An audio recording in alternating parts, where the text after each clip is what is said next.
दोस्तों नमस्कार। ज्ञानकोश एजुकेशन पर आपका अभिनंदन है और आपकी सफलता ही मेरा मिशन है। दोस्तों, जिस दिन का काफ़ी लंबे समय से हम सब इंतज़ार कर रहे थे और बहुत अधिक परिश्रम कर रहे थे, बहुत अधिक प्रयास कर रहे थे, रात दिन पढ़ाई कर रहे थे, वह दिन आज आ चुका है और उसका प्रतिफल भी हमें जो मिलना है वह लगभग लगभग मिल चुका है। कहने का तात्पर्य है कि आज आपका पेपर कंप्लीट हो गया और पेपर काफ़ी अच्छा आया हुआ था। आपके अनुकूल भी अच्छा आया हुआ था। अब मुझे भी लग रहा है कि पेपर काफ़ी अच्छा आया हुआ था। हाँ, अगर आप ज्ञानकोश एजुकेशन चैनल से पूरा का पूरा अगर लेक्चर वीडियो या प्रैक्टिस सेट या फिर जो भी वीडियोज अपलोड किए गए हैं आपके सिलेबस के अनुसार, या फिर मैं ये भी कहा था टीजीटी पीजीटी में कुछ वीडियो उसके प्रैक्टिस क्या कहते हैं प्लेलिस्ट में, आप वहाँ से कुछ देख लीजिए। अगर मेरा सारा वीडियो आप देखे होंगे, ये तीनों प्लेलिस्ट का वीडियो और टीजीटी पीजीटी के अंतर्गत कुछ जा करके कुछ वीडियो जो भी वीडियोज मैं आपको सजेस्ट किया था देखे होंगे, तो निश्चित है कि आप यहाँ से पाएंगे कि 80% से अधिक प्रश्न यहाँ से मिल रहे हैं आपको। ठीक है ना? और आप पूरा का पूरा वीडियो देख लीजिए सारे प्लेलिस्ट का जो मैं प्लेलिस्ट बता रहा हूँ। उसके बाद फिर आप हमसे कहिएगा कि मेरा दावा वास्तव में खोखला है या सही है। और एक निवेदन यह भी है कि पूरा ये इस वीडियो के कमेंट बॉक्स में जो भी प्रश्न आपको मिला है या आपको लग रहा है कि हाँ अनुमान मतलब इतना आप पढ़ें और इतना आपको मिल रहा है क्वेश्चन, तो आप हमें अवश्य अवगत कराएंगे। तो दोस्तों, इस वीडियो में हम लोग सबसे सटीक आंसर के बारे में जानेंगे। एक कहावत है ना, देर आए दुरुस्त आए। तो भले ही थोड़ा सा लेट से हम वीडियो अपलोड कर रहे हैं, लेकिन कोई बात नहीं है। बहुत सारे यूट्यूबर्स बस जल्दी जल्दी के चक्कर में बहुत सारे क्वेश्चन गलत कर देते हैं और आपको दिग्भ्रमित कर देते हैं। तो दिग्भ्रमित होने की आवश्यकता नहीं है। यहाँ से मेरा पूरा का पूरा प्रयास है 99.99% आपको सही आंसर ही मिलेगा। और साथ ही साथ इस वीडियो के लास्ट में मैं कट ऑफ के बारे में भी चर्चा करूँगा। कुल कितने कैंडिडेट यहाँ बैठे थे, कितने के लगभग परीक्षा दिए होंगे, और फिर उसके बाद से एकेडमिक और ये मिला करके कुल कितना कट ऑफ जा सकता है, जनरल का कट ऑफ कितना होगा, ओबीसी का कितना होगा, एससी एसटी का कितना होगा, पूरा का पूरा चर्चा किया जाएगा। तो चलिए आइए सीधे हम लोग आते हैं अपने टॉपिक पर। और अगर आप इस चैनल पर नए हैं तो आप इसको सब्सक्राइब कर लीजिए। और अगर आप मेरे पहले से इस चैनल को देख रहे हैं तो लाइक और शेयर जरूर कीजिए। शेयर सबसे ज़्यादा कीजिए अपने दोस्तों के पास, क्योंकि उनको सही और सटीक आंसर मिले। बस हम लोगों का उद्देश्य ये होना चाहिए। आइए 51 नंबर का जो क्वेश्चन है, होनहार वीरवान के होत चिकने पात, यह कहावत जो है इसका क्या अर्थ है। 51 का आपका हो जाएगा 2, बचपन से ही बड़प्पन के संकेत। 52 देखिए, बिनु पग चले सुने बिनु काना। पंक्ति में अलंकार है, कौन सा अलंकार है? तो विभावना है। 53 देखिए, चटिका का तद्भव है। चटिका हमको लग रहा है थोड़ा सा मिसप्रिंट है, मतलब चटका होना चाहिए। ठीक है ना? तो 53 का आपका हो जाएगा 1, चिड़िया। 54 देखिए, न्यून का संधि विच्छेद क्या होगा? तो 54 का आपका हो जाएगा 4, निधन ऊन। आइए 55 देखा जाए, चितवन की छां के रचनाकार कौन है? तो 55 का आपका हो जाएगा 2, विद्यानिवास मिश्र। 56 देखिए, सिद्धों की संख्या कितनी मानी गई है? तो दोस्तों, सिद्धों की संख्या आप जानते हैं कितनी मानी गई है, 84। 57 देखिए, जदप सुजात सुलक्षणी सुबरन सरल सुब्रित, मतलब इसकी यह पंक्ति किसके द्वारा रचित है? तो 57 का आपका हो जाएगा 3, केशवदास। ठीक है ना? आइए 58 हम लोग देख लेते हैं, नील देवी के रचनाकार कौन है? तो नील देवी के रचनाकार दोस्तों आपके हैं भारतेंदु हरिश्चंद्र। कौन है? भारतेंदु हरिश्चंद्र हैं। ठीक है ना? 59 देखिए, मैं उनका आदर्श कहीं जो व्यथा न खोल सकेंगे। यह पंक्ति देख लीजिए और पूछा गया है कि इस पंक्ति के रचनाकार कौन है, मतलब किसके द्वारा रचित है। तो आपका 59 का पहला ही हो जाएगा, ये रामधारी सिंह दिनकर की ये पंक्ति है। 60 देखिए, प्रति परिकथा के रचनाकार कौन है? तो फणीश्वर नाथ रेणु। दोस्तों, अगर आप मेरे चैनल पर नए हैं तो आप इस चैनल को सब्सक्राइब कर लीजिए और जितने लोग देख रहे हैं सब के सब ज़्यादा ज़्यादा शेयर और लाइक कीजिए, ठीक है। एक निवेदन है और कोई बात नहीं है। 61 देखिए, जहांगीर जस चंद्रिका किस कवि की रचना है? तो दोस्तों 61 का आपका हो जाएगा 4, केशव दास का। 62 देखिए, हंस जवाहिर किस कवि की रचना है? तो हंस जवाहिर आपका है कासिम शाह का। 63 देखिए, चित्रावली किस कवि की रचना है? तो 63 का आपका हो जाएगा 4, उस्मान का, ठीक है ना। 64 देखिए, 64 चिंतामणि त्रिपाठी से कौन विद्वान हिंदी रीति ग्रंथों की परंपरा का शुरुआत मानता है? वीडियो देखे होंगे तो आप कतई कंफ्यूज नहीं होंगे, मेरा वीडियो अगर आप देखे होंगे तो 64 का आपका हो जाएगा आचार्य रामचंद्र शुक्ल। 65 देखिए, लिखकर लोहित लेख डूब गया दिनमन आहा, ये पंक्ति देख लीजिए और इसको मात्रा इंगित कर लीजिए। मात्रा इंगित करने बाद आपको पाएंगे पहले और तीसरे में 11-11, दूसरे और चौथे में 13-13 मात्रा है। तो आप इसको जानते हैं भली भांति से 11-11 और 13-13 पर जो क्या होता है, सोरठा होता है, ठीक है ना। तो आपका सोरठा हो जाएगा। 66 देखिए, सुमेलित कीजिए, आप इसको सुमेलित कर लीजिएगा।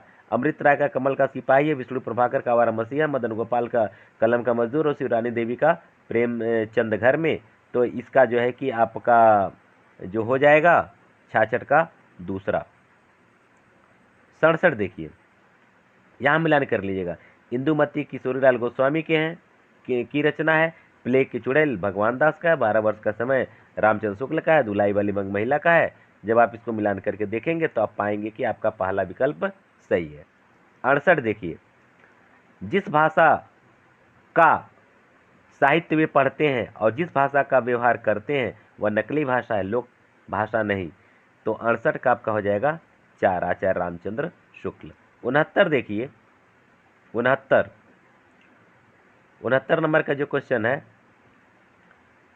एक 69 और 70 एक मतलब पद्यांश दिया हुआ है और पद्यांश के नीचे जो प्रश्न है इसको आपको देखना है, इसका उत्तर बताना है। पद्यांश पढ़ लीजिएगा और इसको देख लीजिए।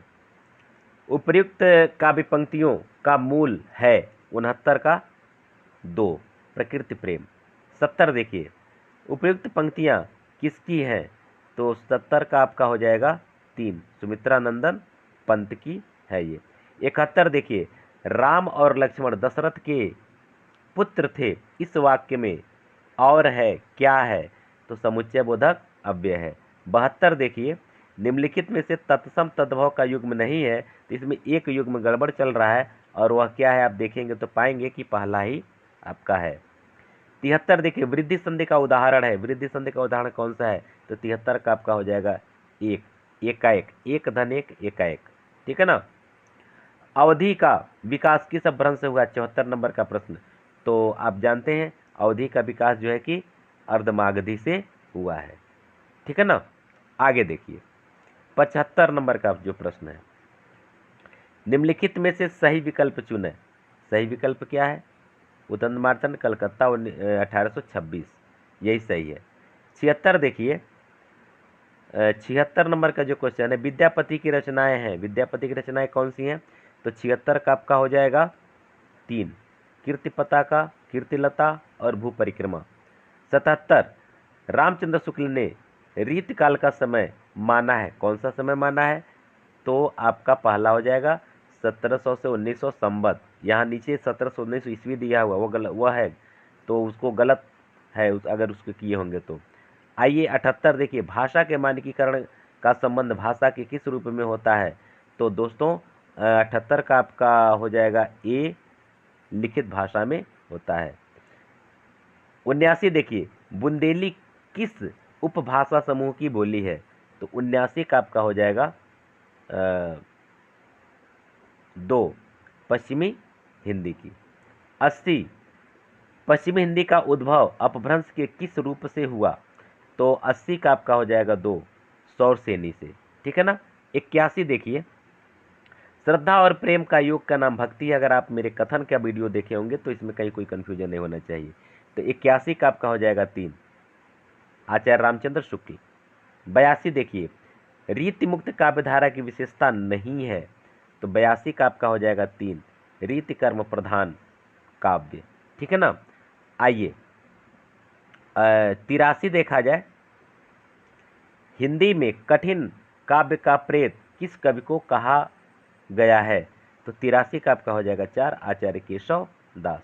84 देखिए, 84 नंबर का जो क्वेश्चन है, प्रभु जी तुम चंदन हम पानी जाकी अंग बात समानी, यह किसकी रचना है? तो 84 का आपका हो जाएगा 2 रैदास का। 85 देखिए, रामचरितमानस की भाषा है कौन सी भाषा है? 85 का आपका हो जाएगा 2 अवधी भाषा। 86 देखिए, चंद्रवदन में कौन सा समास है? तो 86 का आपका हो जाएगा 3 कर्मधारय समास।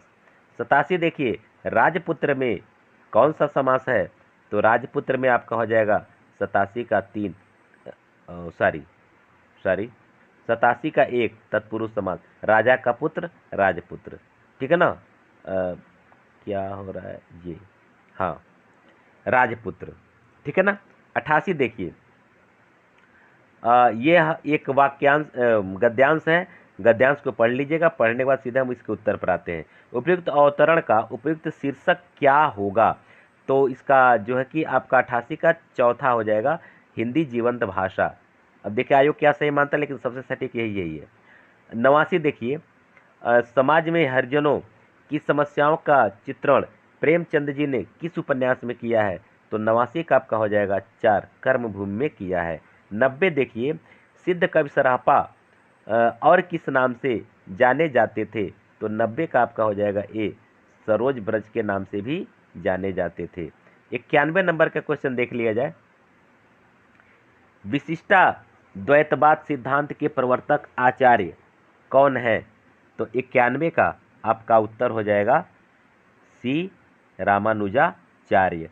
92 देखिए, विदेशी शब्दों में कौन सा शब्द अरबी भाषा का नहीं है? तो 92 का आपका हो जाएगा 1 वेगम। इसको थोड़ा सा आप देख लीजिएगा। ठीक है ना। आइए 93 देख लिया जाए, विदेशी भाषाओं से आए शब्दों में कौन सा शब्द फारसी का नहीं है? तो यह है सिफारिश। ठीक है ना, ये क्या है? सिफारिश। 93। 94 देखिए, लोकायतन के रचनाकार हैं, लोकायतन के रचनाकार कौन है? तो 94 का आपका हो जाएगा 3 सुमित्रानंदन पंत। 95 देखिए, श्रृंखला की कड़ियाँ की लेखिका हैं, तो श्रृंखला की कड़ियाँ की लेखिका आप अच्छी तरह जानते, बहुत शानदार प्रश्न है, महादेवी वर्मा। 96 निषिद्ध का विलोम क्या होगा? तो निषिद्ध का विलोम आपका होगा विहित। 97 देखिए, ईश्वर दास किस धारा के कवि हैं? तो दोस्तों यह प्रश्न हमारे हिसाब से थोड़ा सा कंफ्यूज करने वाला है, या यूँ कहा जाए साफ साफ भाषा में विवादित है, क्योंकि अगर सत्यवती कथा के आधार पर देखते हैं तो प्रेमाश्रयी शाखा के अंतर्गत आते हैं, और इनकी जो 2 रचना है अन्य भरत मिलाप और अंगद पैच, ये 2 रचना इसमें राम भक्ति के बारे में वर्णन किए गए हैं, तो राम भक्ति शाखा के अंतर्गत आते हैं। तो मेरे हिसाब से यह प्रश्न विवादित हो सकता है, यानी इस पर जनरल मार्किंग सबको मिल सकता है। वैसे देखिए आयोग किसको सही मानता है। ठीक है ना। आइए 98 देख लिया जाए, उत्कर्ष का विशेषण क्या है? उत्कर्ष, उत्कर्ष का विशेषण क्या है? तो दोस्तों उत्कर्ष का विशेषण आपका हो जाएगा उत्कृष्ट। 99 देखिए, नर धन इंद्र नरेंद्र में संधि है, कौन सी संधि है? तो नरेंद्र का जो संधि है ये गुण संधि है। आइए 100 नंबर का प्रश्न हम देख लेते हैं। 100 नंबर का प्रश्न, जो सिद्ध या पूरा किया जा सके उसके लिए एक शब्द बताइए। तो इसका हो जाएगा 4 साध्य।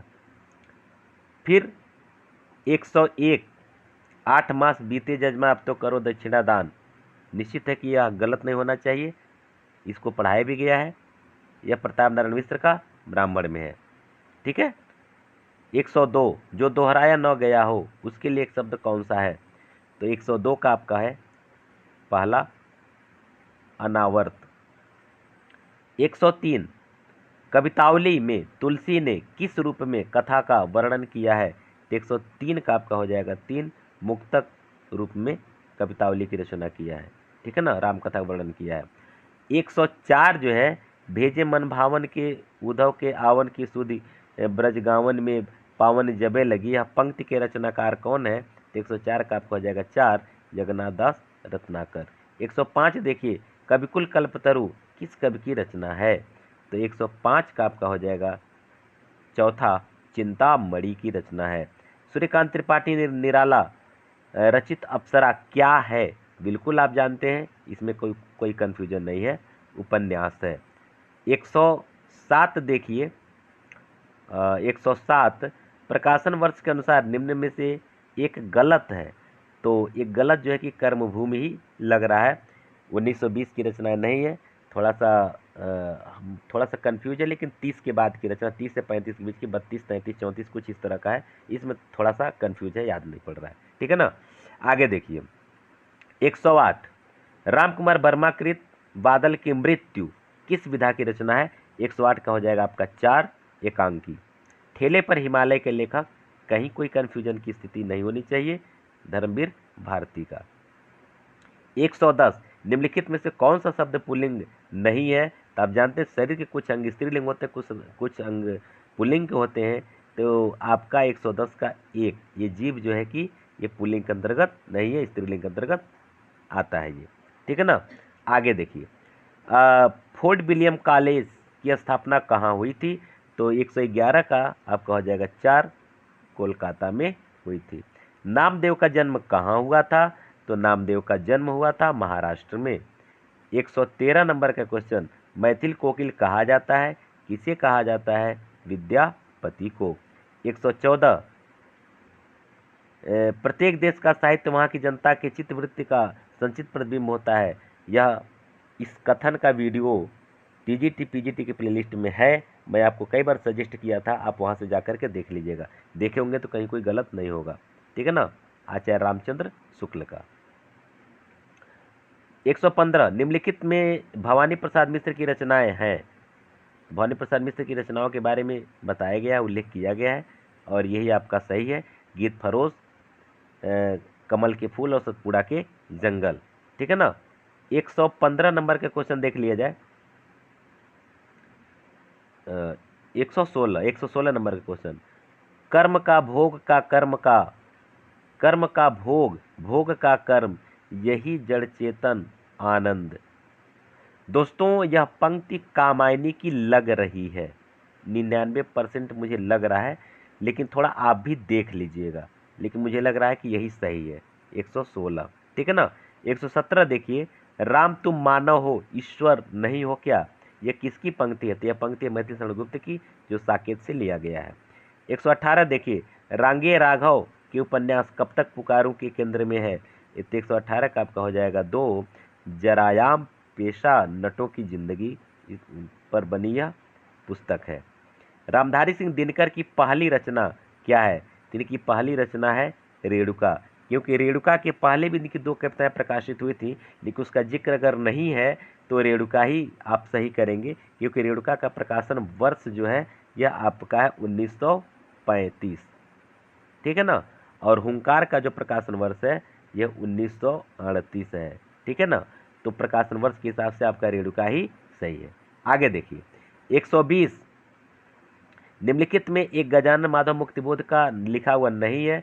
तो दोस्तों ऊपर 3 तो है, लेकिन ये चौथा रचना किसका अभी फिलहाल मुझे मिला नहीं है, लेकिन अगर 3 उनका है तो चौथा नहीं है, तो इसका मतलब यही सही है, ये उनका लिखा हुआ नहीं है, क्योंकि 3 मिल रहा है लेकिन ये नहीं मिल रहा है। तो आइए 121 का देख लिया जाए। प्रयागराज संज्ञा की दृष्टि से है, प्रयागराज संज्ञा की दृष्टि से क्या है? तो आपका हो जाएगा 2, व्यक्तिवाचक संज्ञा। जानते हैं कि शहर दे दिया तो जातिवाचक शहर का नाम दे दिया तो व्यक्तिवाचक, देश दे दिया तो जातिवाचक देश का नाम दे दिया तो व्यक्तिवाचक, आप जानते हैं। 122 निम्नलिखित में कौन सा शब्द अशुद्ध है? 122 का आपका हो जाएगा 4, अनाधिकार, ये गलत है, अनधिकार होना चाहिए, आ का मात्रा अनावश्यक है। 123 देखिए, निम्न में से कौन सा एक सुमेलित नहीं है, आपको ये बताना है। तो 123 का आपका हो जाएगा 2, 123 का क्या हो जाएगा आपका 2, ट का उच्चारण स्थान दंत से, ऐसा नहीं मूर्धा है ये। आइए 124 देख लिया जाए। 124 नंबर का जो क्वेश्चन है, निम्नलिखित में से कौन सा एक सुमेलित नहीं है, आपको ये बताना है। तो 124 का एक ब्राह्मण शिवनारायण मिश्र का है, ये नहीं, आप जानते हैं प्रताप नारायण मिश्र का है। चलिए 125 सरस्वती पत्रिका का प्रकाशन कब प्रारंभ हुआ, तो 125 का आपका हो जाएगा 3/1900 ईस्वी में। दोस्तों वीडियो अगर अच्छा लग रहा है तो लाइक शेयर और सब्सक्राइब अवश्य कर लीजिए। 126 11 वर्ष का समय कहानी के लेखक हैं, तो 126 का आपका हो जाएगा 3 आचार्य रामचंद्र शुक्ल। 127 जन्म के आधार पर निम्न में से सही क्रम है क्या है, तो 127 का आपका हो जाएगा 2, ये जयशंकर प्रसाद, निराला पंत और महादेवी वर्मा। 128 देखिए, जगमोहन सिंह किस युग के रचनाकार हैं, 128 का आपका हो जाएगा 4 भारतेंदु युग के। 129 छायावाद का आरंभ माना जाता है, तो 129 का आपका हो जाएगा 1 1918 से। 130 भक्तमाल के रचनाकार कौन है, तो 130 का 3। 131 देखिए, विदेशी शब्दों में कौन सा शब्द पुर्तगाली भाषा का नहीं है, तो 104 साइकिल नहीं है, ठीक है ना। आइए 132 देख लिया जाए, 132 देख लिया जाए, the modern vernacular literature of Hindustan इतिहास ग्रंथ में क्या स्पष्ट करने का प्रयास किया गया है, तो आपका 132 का हो जाएगा 1, ठीक है ना, कवियों और उनके लेखकों का कालक्रम का वर्णन किया गया है, ठीक है ना। आइए उसके बाद हम लोग देखते हैं 133 नंबर का देख लेते हैं। उक्त व्यक्ति प्रकरण एक महत्वपूर्ण व्याकरण ग्रंथ है या कथन है, 133 का आपका हो जाएगा 4 आचार्य हजारी प्रसाद द्विवेदी का, ठीक है ना। 134 शुद्धाद्वैतवाद सिद्धांत के समर्थक आचार्य कौन है, तो 134 का आपका हो जाएगा 2 वल्लभाचार्य। 135 अष्टछाप की रचना कब हुई थी, स्थापना कब हुई थी, तो 135 का आपका हो जाएगा 1565, क्या हो जाएगा 1565। अब 36 और 37 जो है गद्यांश को आपको पढ़ना है और इसके नीचे प्रश्नों का उत्तर देना है, तो चलिए गद्यांश पढ़ लीजिएगा और मैं सीधे प्रश्न पर आता हूँ। 136 नंबर का आपका जो प्रश्न है, 136 नंबर का प्रश्न, उपर्युक्त गद्यांश के आधार पर यह बताएं कि हिंदी प्रयोग का लाभ कहाँ है, तो 136 का आपका हो जाएगा 3 सभी क्षेत्रों में। 137 उपर्युक्त गद्यांश के अनुसार हीन भावना है, हीन भावना क्या है, तो 137 का आपका हो जाएगा 2 हिंदी के जानकार भी शिक्षित होने का प्रमाण देने के लिए अंग्रेजी का प्रयोग करते हैं। 138 देखिए, निम्नलिखित में सही प्रयोग है, सही प्रयोग क्या है, तो 138 ख और ग यानी कि दोनों सही है, यानी कि पहला सही है।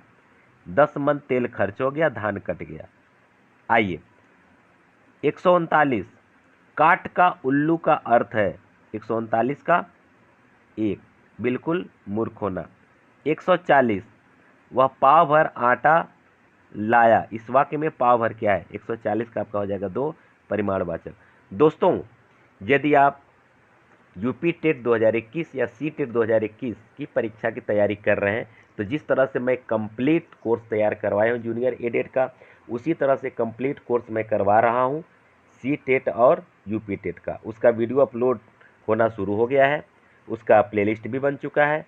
आप इस चैनल को अगर आप सब्सक्राइब कर लेते हैं तो आपको फ्री में पूरा का पूरा लेक्चर, पूरा का पूरा प्रैक्टिस सेट और भी बहुत सारा कुछ मिलने वाला है। आप हमारे टेलीग्राम चैनल को आप चाहे तो ज्वाइन कर लीजिए और वहाँ से आपको बहुत सारा PDF भी मिल जाएगा, फ्री में मिल जाएगा। तो इतना काम आप कर लेंगे तो आप बहुत फ़ायदे में रहेंगे। चलिए आइए 141 देख लेते हैं। य र ल व को कहते हैं, क्या कहते हैं, तो 141 का आपका हो जाएगा अंतस्थ व्यंजन। 142 कौन सी दो ध्वनियों को अयोगवाह कहते हैं, तो 142 का आपका हो जाएगा एक अनुस्वार और विसर्ग। 143 143 नंबर का जो क्वेश्चन है, सप्तर्षि में कौन सी संधि है? तो सप्तर्षि में आपका हो जाएगा 2 गुण संधि, सप्तर्षि, देवर्षि, महर्षि, ये गुण संधि के अंतर्गत आएगा। ठीक है ना। 144 देखिए, सदा धन एवं सदैव में कौन सी संधि है? तो आप जानते हैं इसमें वृद्धि संधि ही होगा। ठीक है ना। 145, निम्नलिखित शब्दों में कौन सा शब्द स्त्रीलिंग का नहीं है? तो 145 का आपका हो जाएगा 2, प्रतिवेदन स्त्रीलिंग का शब्द नहीं है। ठीक है ना। आगे देखिए 146, इसमें से कौन सी रचना जयशंकर प्रसाद की नहीं है? तो 146 का आपका हो जाएगा 3, अनामिका। 147, तुलसीदास खंड काव्य के रचनाकार हैं, कौन है? तो 147 का आपका हो जाएगा 3, सूर्यकांत त्रिपाठी निराला। 148, इनमें से कौन छायावादी काव्य की विशेषता नहीं है? आपको ये बताना है। 148 का आपका हो जाएगा 2, यथार्थवादिता। 149, संशय की एक रात के रचनाकार है, कौन है? तो 149 का आपका हो जाएगा 4, नरेश मेहता। 150, आधे अधूरे नाटक के लेखक कौन है? तो आधे अधूरे नाटक के लेखक आपके हैं 150 का 2, मोहन राकेश। आइए दोस्तों, अब हम लोग जानते हैं कि इसका कट ऑफ क्या जाएगा, कितने की मेरिट पर सिलेक्शन की संभावना है, कितना आपका एकेडमिक का कट ऑफ है और कितना इसमें जाएगा, तो आपका लगभग ये तय हो जाएगा का आपका सिलेक्शन हो सकता है। तो इसमें एक जो आंकड़ा है 3,50,643 कैंडिडेट फार्म अप्लाई किए थे, जिसमें ये माना जा रहा है कि लगभग 50,000 कैंडिडेट तो परीक्षा हो सकता है न दिए हो किसी कारणवश। 3 लाख के आसपास अगर लोग परीक्षा दिए हैं, तो इसके आधार पर अगर आपका एकेडमिक मेरिट 35 के प्लस जा रहा है, उसका गुणांक जो जा रहा है 35, 40, 45 तक जा रहा है, मैंने ओबीसी और जनरल की मैं बात कर रहा हूँ, तो और इस परीक्षा में जिस हिसाब से आंकड़े मिल रहे हैं उसके हिसाब से अगर जनरल में 123 से 127 नंबर आपका जा रहा है, तो आप सुरक्षित हैं। और 145 के नियर अबाउट आपका एकेडमिक का बन रहा है, तो 145 से 45 के नियर अबाउट अगर आपका ये एकेडमिक बन रहा है तो ठीक है ना।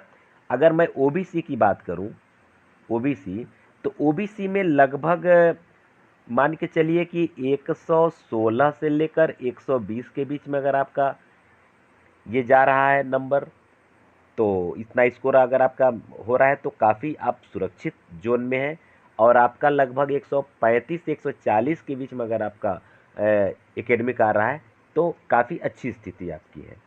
अगर एससी की हम बात करते हैं तो आपका 98 से 102 के बीच में ये हो, इसका स्कोर हो नंबर का।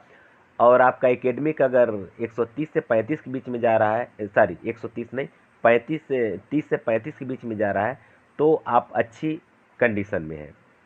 अगर एसटी की बात किया जाए, एसटी, तो लगभग आपका 94 से लेकर के अगर 97 नंबर तक स्कोर जा रहा है और 25 से 30 के बीच में आपका एकेडमिक का जा रहा है स्कोर, तो आप अच्छे कंडीशन में हैं।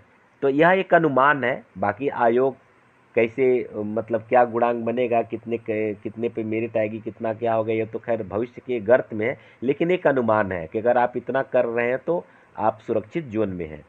तो दोस्तों इस तरह से ये आपका रहा, सारा कुछ स्ट्रक्चर आपके सामने मैं रख दिया। अगर आप, एक बार फिर मैं याद दिला रहा हूँ, यूपी टेट या सी टेट की तैयारी कर रहे हैं और इस चैनल से आप जानते हैं, अगर आप पढ़े होंगे तो जूनियर एडेड का लेक्चर वीडियो और प्रैक्टिस सेट भी पूरा का पूरा आपके सिलेबस के अनुसार मिला है। उसी तरह से आपके चाहे सी टेट हो चाहे यूपी टेट हो, सिलेबस के अनुसार आपको यहाँ से लेक्चर वीडियो मिलेगा और प्रैक्टिस सेट भी मिलेगा।